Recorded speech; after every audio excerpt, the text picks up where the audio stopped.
Have you ever wanted to become rich one day? Have you ever wondered what the secrets were to becoming rich? Or maybe what the bad habits are that keep certain people poor? I'm going to share with you one of the simple habits that keeps people poor forever. And no, it's not something like being lazy or not working hard enough. It's something that only an exclusive group of people know about. And I'm going to tell you what it is by sharing with you the painful and amazing story of Adam. Adam was someone who only wanted one thing in his life, and that was to become rich. And he wanted this because of something really tragic that happened to him when he was a kid. Adam grew up in a very poor household with his two sisters, his mother, and his grandfather. He became particularly close with his grandfather because his real dad passed away when he was young. His grandpa would do all the normal dad things with Adam, like give him advice, discipline him, play catch with him, and he was the most important person in Adam's life. But one day after school, Adam came home and he noticed that his grandpa was having some trouble walking. So the family decided to take him to the doctor's office. And after some x-rays, he was told that if he ever wanted to walk properly again, he would need hip replacement surgery, which was something that the family could not afford. So over the next 5 years, Adam watched his grandfather just sit in a chair, rocking back and forth, getting older and older and weaker, and eventually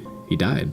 The moment when Adam was looking at his grandfather's coffin at his funeral was when he decided that he wanted to become rich. Money would have prevented this, Adam thought to himself. Money would have solved this problem. It can solve my future problems. Money will make the pain go away. Adam literally associated not having money with unhappiness, death, and despair. And he associated having money with happiness, life, and vitality. But there was a big problem. Adam had no clue how to become wealthy. He was just a regular guy. So the next day, Adam started learning all that he could about business. He started watching YouTube videos, reading books, reading blog posts. He was trying to learn everything that he possibly could. But they all kind of said the same thing, that it takes years of dedication, hard work, and discipline to build a real profitable, sustainable business. But Adam didn't want to wait that long. He wanted to start making money right away. So eventually, he discovered the world of daytime investing, where he would invest money into high-risk stocks for the chance of making or losing a lot of money. And the reason why he did this was because he would read stories on the internet about how these regular people were making like tens of thousands of dollars from a single trade. So he bought some educational books and he started investing right away. And after some time, Adam actually started to make some money. He would buy a stock at $1,500, then sell it for $1,800. And within seconds,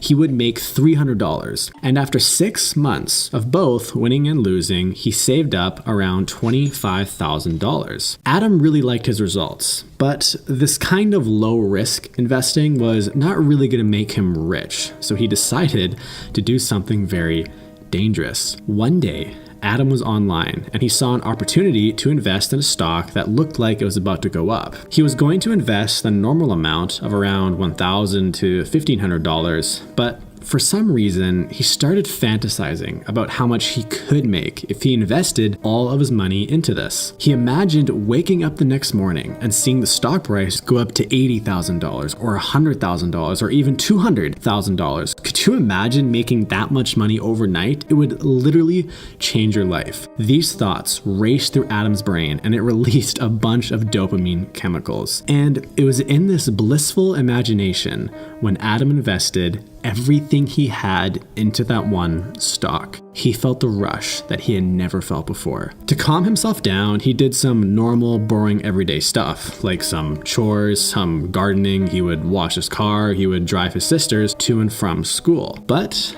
after the day was over, it was finally time for him to check back on that stock. He logged onto his computer, opened up the stock market, clicked on the stock, and then he saw something that he would never forget. The stock price had risen to $50,000, which meant that Adam had made $25,000 in a single day. The feeling that he felt in that moment was indescribable. He could literally feel the excitement and the adrenaline from his toes all the way up to his head. The only thing that he had left to do was to hit the sell button. Once he did that, he would officially make the $25,000. But Before he pressed the button, he figured why not do some research on the stock first. So he started reading on some online forums about how that particular stock was projected to go up even more. And based on his limited knowledge that he had learned through the books, the graph looked like the stock could still go up. Although his books also told him to never be too risky and to usually quit while you're ahead. But once again, Adam started imagining how much more he could make and how quickly he could become rich, which was his only goal. He just wanted it right now. So Adam decided to hold back on selling the stock, and he waited until the morning. The next morning, Adam gets out of bed, grabs his laptop, opens up the stock market, clicks on the stock, and within 9 hours, the stock had fallen back down to almost nothing. And over the next few weeks, the stock price didn't go up.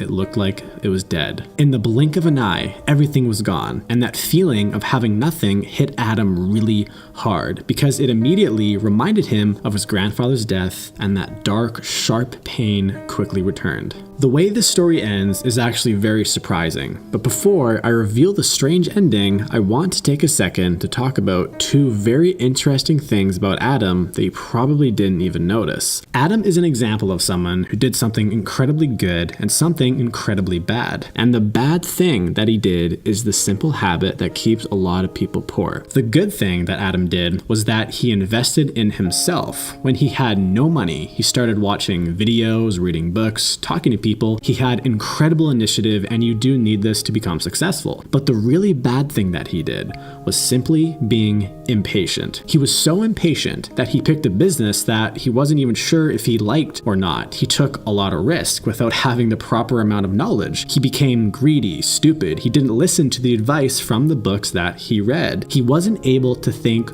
rationally, all because he was very, very impatient. If you have the mindset of, I want money right now and I want to make it with the least amount of work as possible, then you won't take the time to actually become great at something. And becoming truly great and offering tremendous value to the world is the real way to become wealthy. But if you can't learn to be patient, then you won't give yourself enough time to see the results from your hard work or your investing. It all takes time, so be patient and give yourself a chance to succeed. Going back to Adam's painful story, he actually never became financially rich, but he did start a very unusual business. He realized that the main reason why he wanted money so bad was because he was trying to fill the hole that his grandpa had left in him. He thought that money would make the pain go away. Through this discovery, he became obsessed with understanding the psychology behind dealing with death. And from this, he started a business where he would coach and help other people deal with the consequences of losing a loved one. He never made $25,000 in a day, but he lived a very meaningful life. Click the screen now to watch the unbelievable story of my friend Ben.